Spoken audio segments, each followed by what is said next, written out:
Hi guys, welcome back to my channel Lush Gardener. So I quickly wanted to make a short video on this absolutely beautiful succulent called as Graptopetalum Mendozae. It has been flowering since 2 days, so I thought before the flowers are spent I can give you a quick video of how it looks.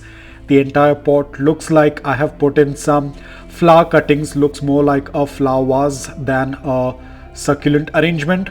Absolutely beautiful blooms. This is the first time I have seen so much of blooms on this particular plant.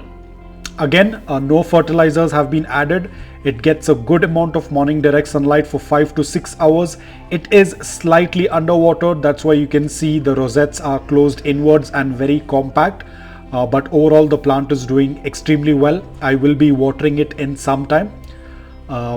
One of the most beautiful succulent.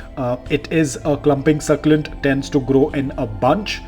Once I start giving it some water and hydrating it, the leaves will start to open up.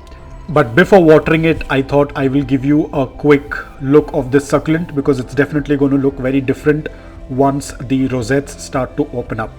So guys, that's about it. I hope that you liked this video. If you did, please hit the like button, and if you're new to my channel, please consider subscribing to it. Until then, take care, stay safe and keep propagating.